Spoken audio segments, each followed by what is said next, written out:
bienvenue dans le webinaire immobilier de Patrimoine 24. Aujourd'hui, nous avons le plaisir de recevoir trois sociétés de gestion. La société de gestion Voisin Atlan avec Romain Calbert. Bonjour Romain. Bonjour. La société de gestion Paref Gestion avec Mathieu Navarre. Bonjour à tous. Et enfin, BNP Paribas avec Luis Heras Pereira. Bonjour Luis. Bonjour Benjamin, bonjour à tous.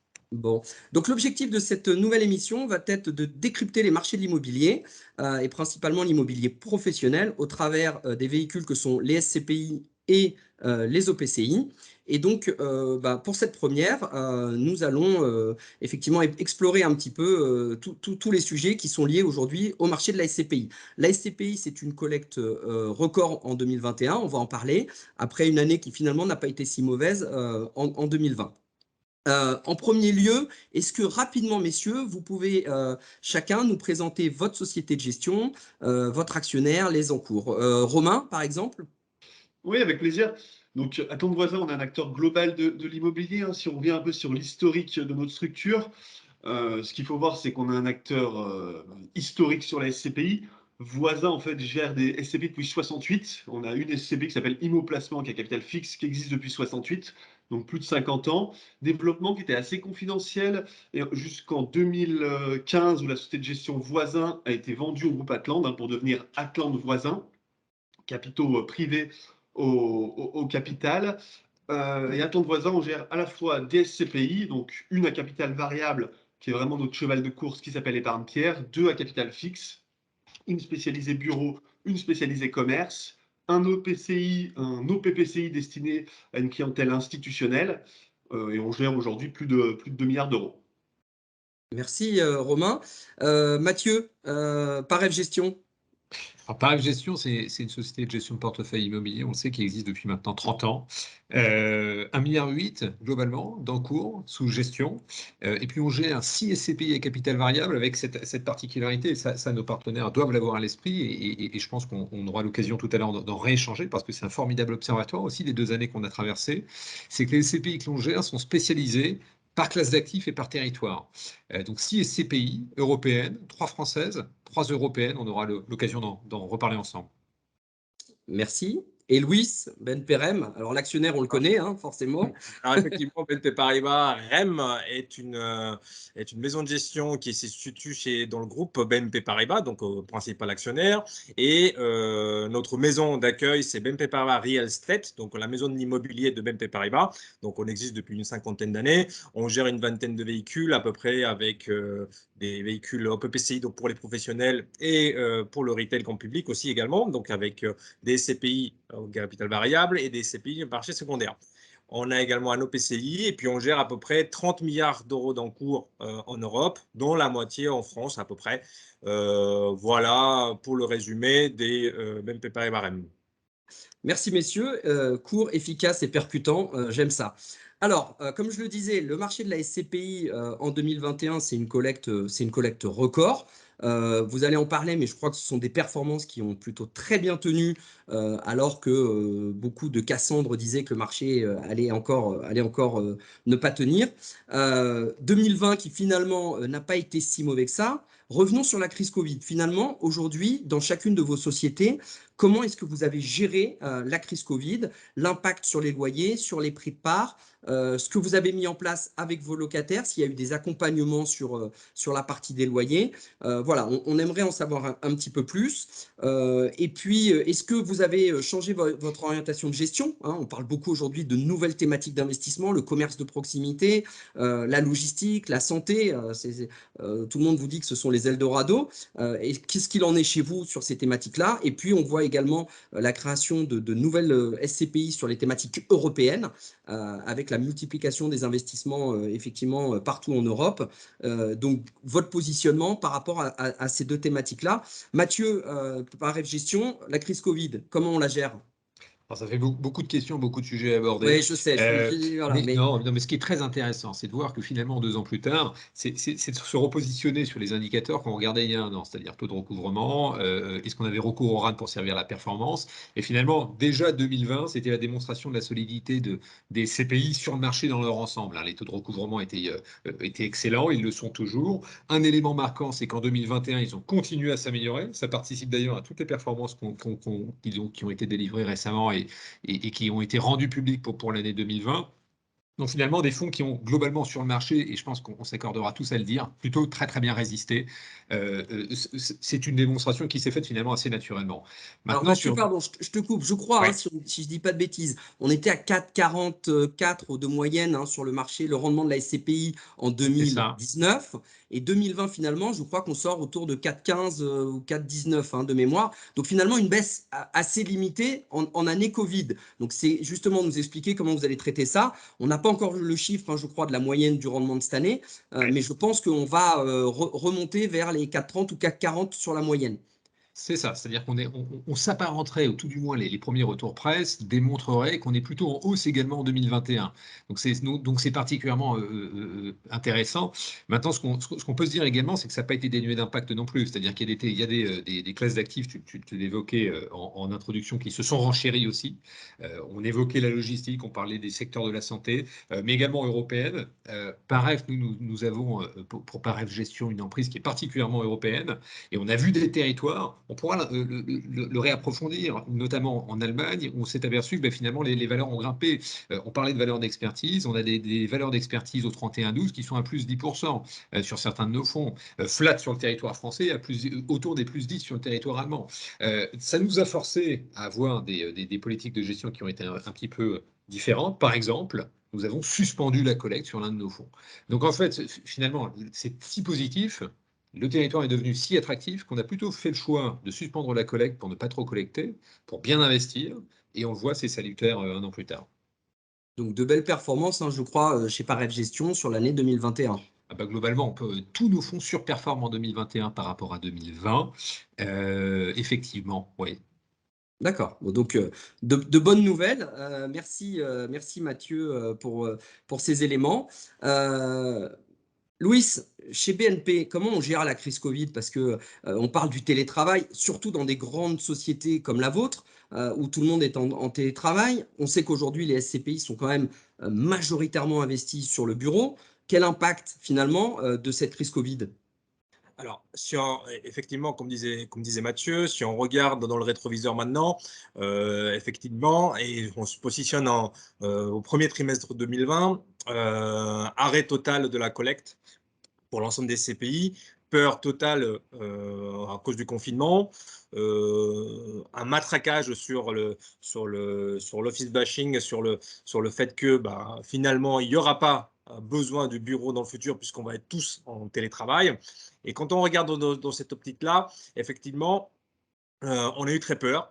Il y a beaucoup de travail de pédagogie. Et finalement, ce qu'il en est sorti de cette crise Covid, c'est qu'il y a effectivement un accélérateur des différentes pratiques qui existaient déjà, qui étaient le télétravail, le flex office, la flexibilité des actifs, qui aujourd'hui, ça devient la règle. Et finalement, donc, les acteurs comme nous, qui avons déjà traverser cette logique-là, donc d'avoir des actifs qui étaient flexibles, innovants, ISR et autres caractéristiques qui étaient dans l'air du temps, avec cet accélérateur Covid, nous ont permis de s'en sortir plutôt pas mal, avec des performances comparables entre 2019, 2020 et 2021 sur le SCPI, par exemple. Et ce qui est important de trouver, c'est que finalement, le bureau, par exemple, parce qu'il y a une des classes d'actifs qui a été le plus décriée, finalement, on n'est pas mort. Que la demande de bureau est encore là, que le niveau des investissements par exemple en France, est autour de 27 milliards d'euros sur l'immobilier d'entreprise, donc en 2021, donc une forte dynamique. Le marché de l'immobilier d'entreprise en Europe a progressé avec plus de 200 milliards d'euros d'investissement en 2021. Donc, on voit bien qu'il y a une dynamique qui est assez forte. Effectivement, il y a des classes d'actifs qui sortent leur épingle du jeu, comme la logistique, comme le résidentiel, comme la santé, qui offre pour nos véhicules qui sont diversifiés, par exemple à Simopierre, un degré de diversification supplémentaire. Donc, on va s'orienter, vous parliez tout à l'heure de changement de stratégie et autres. Une des changements de stratégie, c'est la diversification vers cette orientation-là, qui est la diversification vers d'autres classes d'actifs avec un taux de rendement un peu plus sympathique, donc la logistique, la résidentielle et la santé, les résidentes étudiantes et autres classes qui sont un peu plus à la marge. Mais effectivement, cette crise Covid a été un accélérateur de nouvelles tendances. Ça a été finalement pas si dramatique que ça en termes d'expertise immobilière, puisque comme disait Mathieu, ça a été plutôt bien, on s'en est bien sorti tout au long de ces 2 dernières années. Et puis finalement, la croissance c'est là. Les entreprises ont du cash, ont de la marge, donc du coup, ça nous permet des belles perspectives pour la suite. Bon, super. On reviendra un petit peu, notamment Mathieu, hein, sur l'investissement en Allemagne, Europe centrale, et puis sur le résidentiel, parce que je crois que vous avez des CPI qui sont investis sur ces thématiques ou sur ces régions.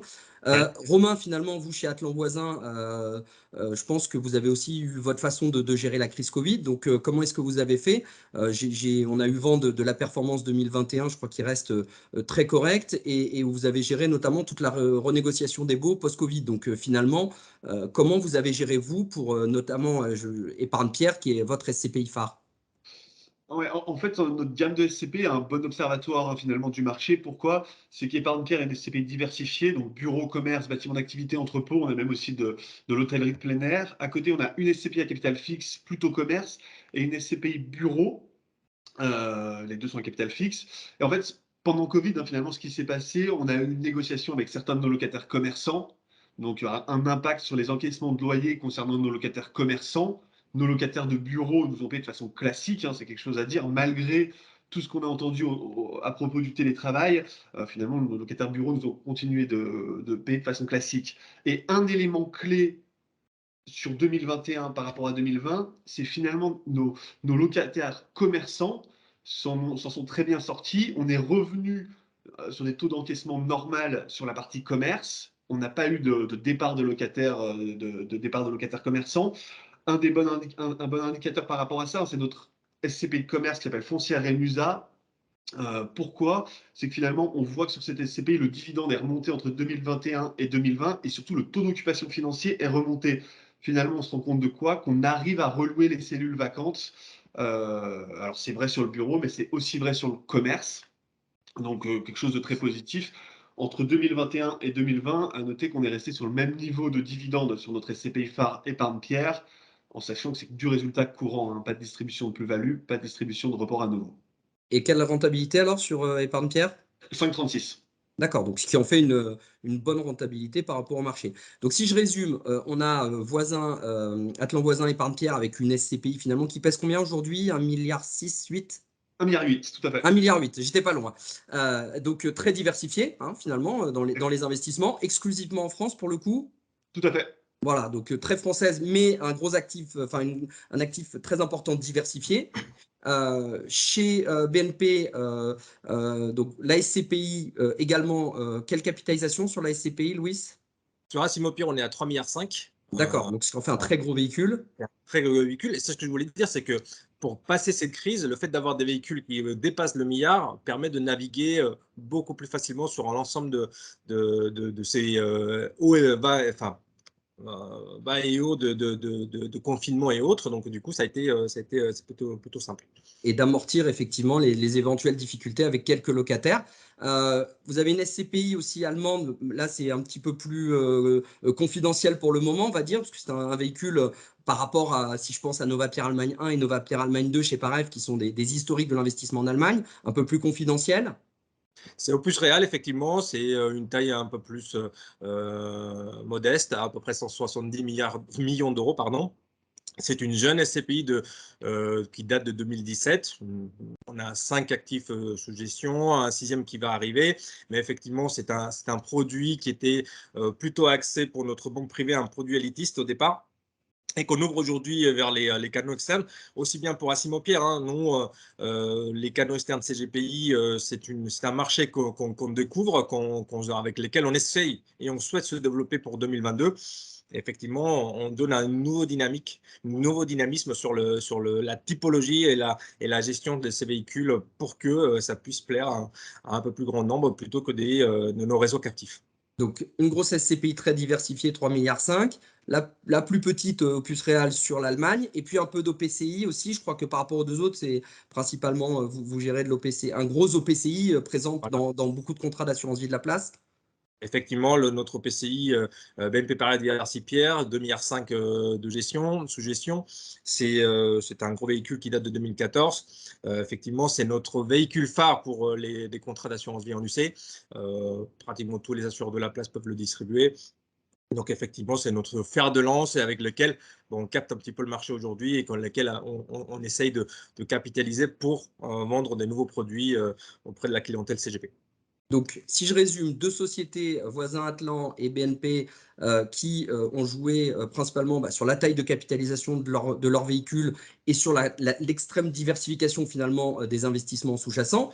Et chez Paref, j'ai envie de dire, vous êtes un peu plus spécialisé. Vous avez une SCPI de logistique, Interpierre France, vous avez de l'investissement résidentiel avec Novapierre Résidentiel, vous avez Novapierre Allemagne 1 et 2 sur la thématique allemande, Interpierre Europe Centrale. Donc, je dirais que vous êtes plus un acteur un peu plus satellite avec je vais venir chercher telle ou telle thématique qui, pour le coup, pour certaines sont porteuses comme le résidentiel ou le commerce. C'est ça. Et c'était l'objet de mon introduction que de dire que finalement, c'est un formidable observatoire de voir finalement comment ces classes d'actifs et ces territoires ont réagi.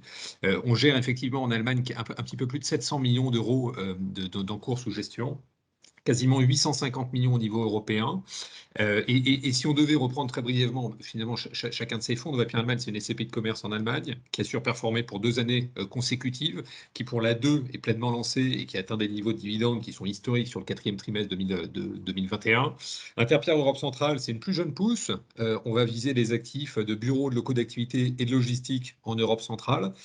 Et on a Sur clôturé... quel pays, Mathieu Alors, nous sommes présents en Pologne, en République tchèque et en Hongrie. Donc, c'est une stratégie extrêmement dédiée, bureaux locaux d'activité et logistique. Et donc, pour une première année d'existence, 3 dividendes plus tard, nous affichons un taux de distribution à 4,60. Et puis enfin, tu parlais d'Interpierre France qui est extrêmement riche, alors qu'il n'est pas que logistique, Interpierre France. Interpierre France, c'est 60% de bureaux de petite, moyenne taille en région, et ce sont des locaux d'activité de la logistique. Aujourd'hui, on achète un petit peu moins de logistique parce que les spreads se sont diminués, mais c'est un fonds qui est très intéressant à observer, et notamment au regard de l'inflation actuelle, et on en reparlera, parce qu'on a une dette qui est excessivement faible. Donc on va jouer sur cette dette. On avait 4% de dette au 30 septembre 2021. Nous sommes déjà en 2022, tu vois, je me trompe dans les dates. Oui, on est déjà en 2022, messieurs. Et c'est un fonds qui capitalise un petit peu plus de 200 millions d'euros. Et puis enfin, Novapierre Résidentiel, là, c'est un fonds qui a largement surperformé. On sait que le marché sur nos résidentiels a plutôt bénéficié des deux dernières années que nous avons traversées. C'est un fonds qui capitalise à 312 millions d'euros et on affiche une performance globale de 8% contre 6 en 2020. D'accord. Donc, le résidentiel résiste. On a vu que sur la partie commerce Allemagne, ça résistait. Chez Voisin, ça résiste bien. Juste en termes de performance, Louis, sur la SCPI, qui du coup est un très, très gros véhicule, on va dire, très patrimonial, on est à quelle performance sur 2021 ? Alors, sur le DVM de la Decimopire, on est à 3,82 et avec une distribution de 4,61 avec la nouvelle norme qui a été définie. Ça reste similaire à ce qu'on a fait en 2020. En fait, notre but est de obtenir et rester autour de 4% de DVM. Il faut savoir qu'on a un TRI depuis la création du véhicule depuis 10 ans, pardon, de 4,58. Donc, on reste plutôt dans cette logique-là. À peu près pareil pour Diversipierre, avec une performance de 3,33 pour 2021. Donc, avec un TRI pareil de à peu près 4,24, 4,25. Donc, on essaie de rester dans cette logique-là du 4%. Sachant que l'OPCI peut monter beaucoup plus haut, bien sûr. Mais la logique, c'est d'avoir ce socle et maintenir pour nos clients et nos bénéficiaires cette logique du 4%. Ça, bon. Et moi, ce que je trouve passionnant avec vos trois sociétés, finalement, messieurs, c'est que les conseillers qui vont nous écouter, on peut faire une vraie allocation très diversifiée avec vos 3 maisons de gestion. Et donc ça, je trouve que c'est très passionnant. Moi, je suis archi convaincu qu'aujourd'hui, quand on fait des investissements en SCPI pour ses clients, il faut le marteler, c'est de la diversification et c'est de faire de vraies allocations qui se complètent en termes sectoriels, géographiques, taille de capi, société de gestion. Je suis ravi de cette première avec vous trois parce que je trouve que ça se complète vraiment bien et que vous êtes sur des secteurs qui sont un petit peu différents.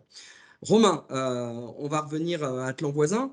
L'inflation, gros sujet qui arrive. Hein, on a vu que ça crée des tensions sur les marchés financiers notamment. La croissance est là aux États-Unis. En France, on n'a jamais eu un taux de croissance aussi élevé sur l'année 2021. Le chômage au plus bas depuis pas mal d'années. Donc une activité qui est là, qui est présente. Et donc, mécaniquement, qui dit activité, croissance, hausse des matières premières, le bois, le pétrole, etc., on le voit tous, on est tous impactés, risque de hausse des taux en France, enfin en Europe, aux États-Unis. Et quand on parle de hausse des taux, là, tout le monde prend peur. Ah, mais qu'est-ce qui va se passer sur le marché de l'immobilier? Donc là, ce qu'on voudrait décrypter dans cette deuxième partie finalement de ce webinaire, c'est quelles vont être chez vous les mesures qui seront prises ou qui ont déjà été prises pour faire face à ce potentiel risque de hausse des taux que tout le monde annonce hein, finalement. On sait que c'est moins impactant tout de suite que les marchés financiers. Donc sur l'immobilier, ça peut avoir un impact sur les loyers. Donc vous allez nous expliquer un petit peu ça et ce que vous avez mis en place. Et puis, bien évidemment, ça peut avoir un impact sur la valeur des biens, sur le sous-jacent, sur la valeur du foncier, finalement, de ces biens. Donc, Romain, chez vous, qu'est-ce que vous avez anticipé sur cette partie d'inflation et quel impact ça va avoir? Parce que finalement, on risque d'avoir un peu la même chose chez vous trois. Et du coup, ce qui nous intéresse, c'est plutôt de savoir quel impact ça aura sur votre maison de gestion et sur vos investissements et sur vos produits. Oui, avec plaisir. Déjà, ce qu'il faut voir, la première chose à avoir en tête, hein, l'inflation, finalement, c'est plutôt positif pour les loyers. Enfin, c'est même positif pour les loyers. Donc, pour les revenus des SCPI, pourquoi? C'est que les baux sont indexés. Donc, mécaniquement, ça permet d'avoir une indexation positive chaque année dans un contexte d'inflation. Donc, ça, c'est positif. Alors, la limite, quand même, c'est toujours bon à préciser, c'est qu'il ne faut pas que ce soit de l'inflation seule, dans le sens où il ne faut pas que ce soit de l'inflation sans une amélioration de la croissance économique. Pourquoi? Fatalement, si on a de l'inflation sans croissance économique, on sait que le moteur de l'immobilier tertiaire, c'est la croissance économique. Si on prend le bureau, c'est l'emploi salarié. Donc, si demain, on a de l'inflation, mais on n'a pas de développement de l'emploi salarié, mécaniquement, un peu plus de vacances. Et donc, le pouvoir de négociation change un petit peu entre le propriétaire et le locataire et peut être davantage côté locataire. Mais dès lors qu'on a des niveaux d'inflation soutenables, avec une croissance économique qui est bonne, avec un emploi salarié qui est bon, c'est vraiment positif pour les loyers. Hein. Nous, on le voit d'ailleurs sur notre SCPI épargne pierre en 2021.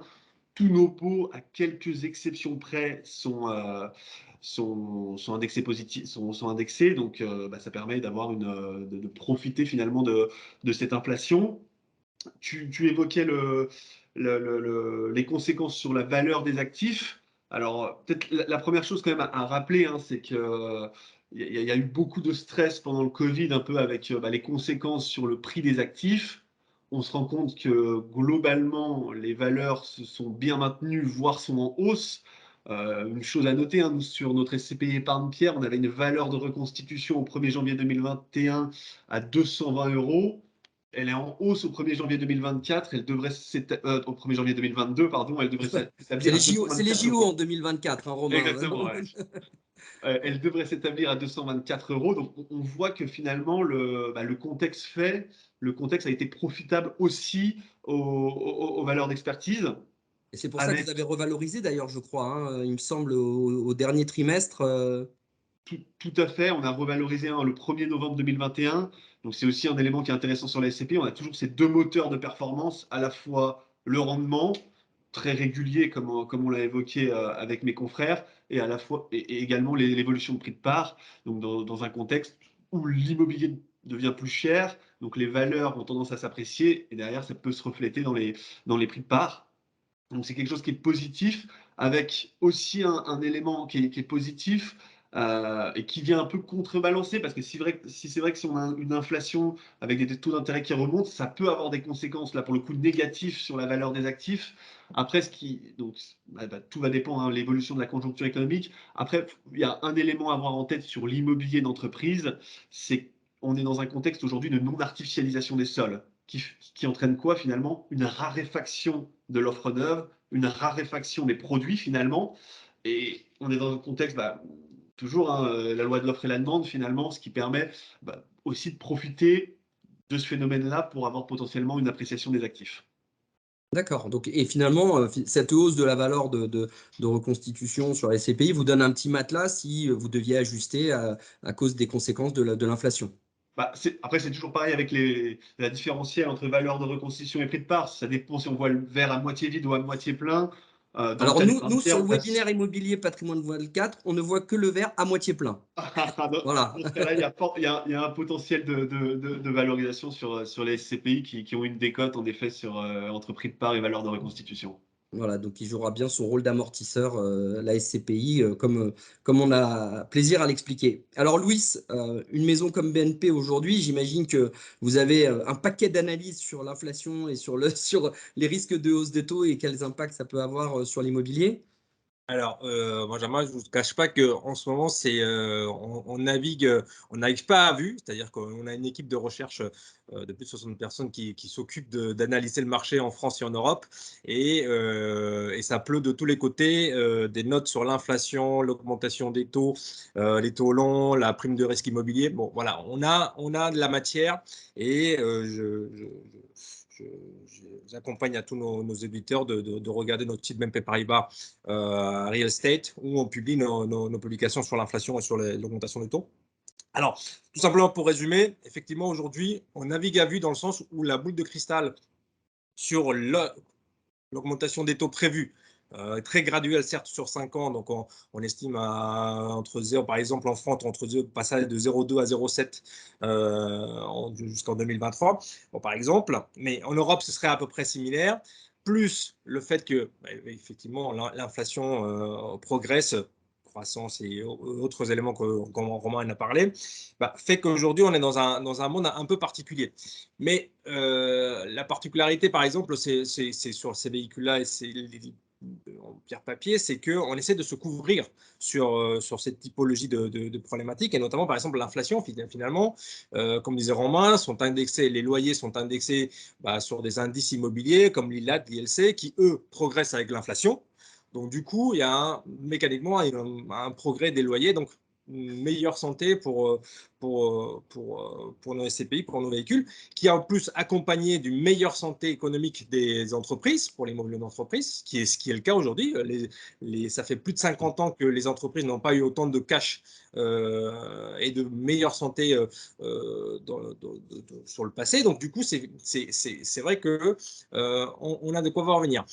Après, effectivement, sur l'augmentation des taux, effectivement, on a une petite bonne marge de manœuvre sur les 3 à 5 ans à venir. Pourquoi? Parce que la prime de risque immobilier est assez plus haut niveau. Et du coup, ça nous laisse on a un écart entre l'OAT de 10 ans et cette prime de risque qui fait qu'on a un matelas sur lequel on peut profiter et maintenir un petit peu les expertises de biens immobiliers. Donc Il y a combien cet écart, Louis, aujourd'hui, entre l'OAT et le taux moyen sur le marché immobilier? autour de 3%, entre 2 et 3%. Donc, D'accord. on est assez conséquent. Donc, vu que Ça reste important. ça reste important, et vu que l'augmentation des taux va être assez linéaire entre 0,5 et 1, on espère. Donc, du coup, ça va être assez effacé. Donc, ce coussin d'amortissement nous permet d'avoir une meilleure visibilité pour le futur.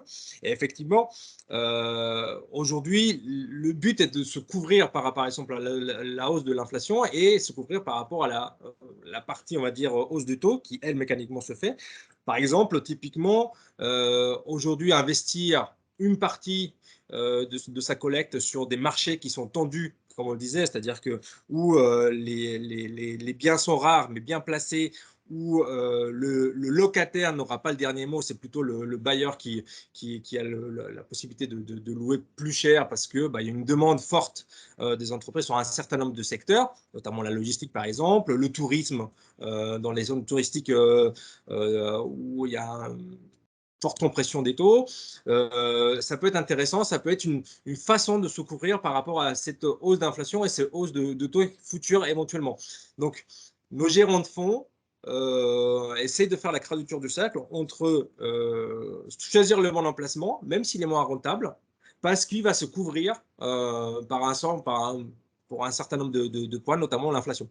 Voilà, donc c'est jouer avec tous ces éléments-là pour pouvoir après avoir un véhicule qui va se maintenir dans le futur, comme on l'a vu ces dernières années. Bon, merci Louis. Et du coup, alors Mathieu, Oui. toi, du coup, comme ce sont des véhicules un peu plus différents, je pense au résidentiel, quel impact ça peut avoir? La partie allemande, la partie Interpierre Europe centrale, est-ce que ça va avoir le même impact? Est-ce que c'est différent? Comment vous anticipez ça et comment vous gérez finalement sur ce risque inflationniste? Beaucoup a déjà été dit. Je vais rejoindre Louis sur un point qui est très important, c'est que la poussée inflationniste qu'on voit en ce moment, d'abord, beaucoup s'accordent à dire qu'elle pourrait n'être que temporaire. Donc ça, c'est un élément extrêmement essentiel dans notre gestion aujourd'hui. La deuxième, c'est que l'écart finalement et ce spread entre taux sécurisé et immobilier, il est encore largement suffisant pour absorber finalement assez sainement les remontées de taux. Maintenant, si on devait se concentrer sur cette remontée des taux, on peut tout à fait faire un distinguo finalement par classe d'actifs d'une part, mais par fonds, c'est-à-dire les fonds qui sont peu endettés, des fonds qui sont très, très peu endettés, qui iront vers finalement des politiques de refinancement, et de ceux qui doivent aborder la dette aujourd'hui de manière très différente parce qu'ils sont très peu endettés. On reparlait d'Interpierre France. Donc aujourd'hui, finalement, pour notre société de gestion et pour, je pense, toutes les sociétés de la place, ça fait plusieurs années finalement qu'on se dit que l'univers des taux bas tel qu'on le connaît, à un moment, il aura une fin et qu'il y aura structurellement, si remonter des taux, d'abord un arbitrage à faire entre volume de dette d'une part et puis niveau des intérêts payés. Donc ça, c'est extrêmement concret, c'est-à-dire que parfois on se pose la question du volume de dette et du niveau d'intérêt. C'est quelque chose d'extrêmement concret et ça va se traduire par potentiellement des baisses du niveau d'endettement de certains fonds pour débourser un peu moins d'intérêts et ce de manière périodique.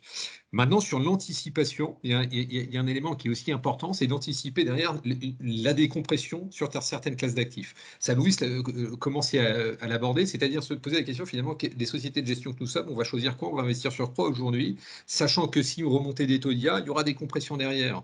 Et c'est certainement, alors ça c'est encore une fois, il est tôt pour l'évaluer, mais c'est certainement tous les actifs qui sont un peu moins prime, c'est-à-dire tout ce qui est core plus value add, qui vont se décompresser un petit peu plus vite, alors même que tout ce qui est core, que ce qui est core et prime. Et ce ne sera pas dû directement à la hausse des taux d'intérêt, mais juste par un recalibrage de la lecture des risques par nous, investisseurs.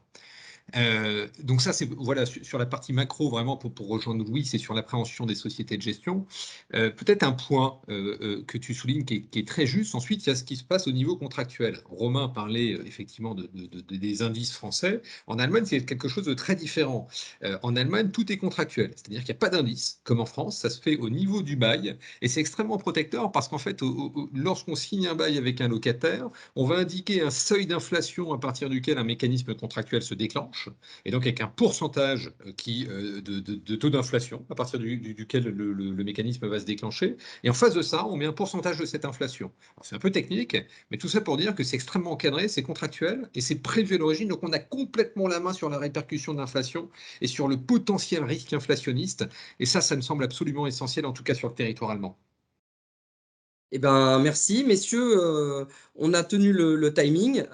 C'est très bien pour cette première version. Alors, en conclusion, Romain, tu voulais rajouter quelque chose, non? Non, c'est Alors, clair pour moi. en conclusion, je vais vous demander un exercice un peu comme pendant les élections présidentielles où après les réunions qu'ils font ou les interviews à tous, on leur demande de faire finalement un résumé d'une minute pour pourquoi on devrait voter pour ces personnes-là. Alors on va le faire en moins d'une minute. Moi, je vais vous demander en 15-20 secondes chacun un exercice pas forcément simple, mais quelle idée phare on doit retenir de ce que vous venez de dire ou du message que vous souhaitez véhiculer sur votre société de gestion ou sur vos produits. Romain, on va commencer, 15-20 secondes, je chronomètre, donc il faut tenir le timing. Quelle est la punchline à retenir chez Atlan Voisin aujourd'hui? Aujourd'hui, l'intérêt d'une SCPI comme Épargne-Pierre, finalement, c'est son couple rendement-risque. Hein. Rendement de 5,36 en 2021, on sera dans le même ordre de grandeur en 2022, avec un risque très maîtrisé. Pourquoi? Une SCPI qui fait 1,8 milliard en termes de capitalisation, plus de 200 actifs, plus de 600 locataires, donc un niveau de mutualisation c'est le niveau de mutualisation qui se fait le mieux sur le marché, avec 85% des loyers qui sont payés par des grandes entreprises ou des organismes publics, donc vraiment qui sont plus à même de passer les difficultés de marché. Merci Romain. Un petit peu au-dessus des 20 secondes, mais c'est pas grave. Louis, punchline, l'idée à retenir? Alors, l'idée à retenir, c'est BNP Paribas REM a été connu pour 3 gros véhicules.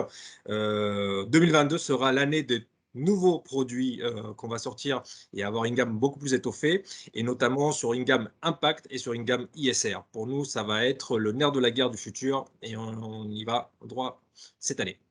Et le développement sur le marché des indépendants du patrimoine, bien Ah, évidemment. bien sûr, notamment. C'est bien important, il me semble. Mathieu, le dernier, punchline, l'idée à retenir. Les 20 secondes, la structuration d'abord de notre offre de service, ça fait 2 ans qu'on travaille dessus et ça y est, on est pareil avec une équipe extrêmement volontaire, donc ça c'est pour nos partenaires. Et puis la performance de nos fonds, tout simplement, on parlait de l'Allemagne, 4,84 de taux de distribution, Nova Pierre Allemagne 2 qui va exactement dans la même direction, Interpierre Europe Centrale à 4,60, Interpierre France 5,20 sans aucun effet de dette, 4% de dette, Nova Pierre 1, 4,80% de taux de distribution, et puis résidentiel qui a survolé la mêlée à 8% de performance globale. Je pense que c'est suffisant en tout cas pour nos partenaires. Bon. Messieurs, un grand merci pour cette première. J'ai plaisir à avoir animé ce webinaire immobilier. J'ai plaisir à travailler avec vous au quotidien également. Donc, merci beaucoup pour vos présentations claires, précises et très efficaces. Et donc, je vous remercie pour ce premier. Et puis, à très bientôt pour un nouveau webinaire immobilier de Patrimoine 24. Merci. Bonne journée à Benjamin. vous. Merci. Benjamin. Merci. Merci, au revoir.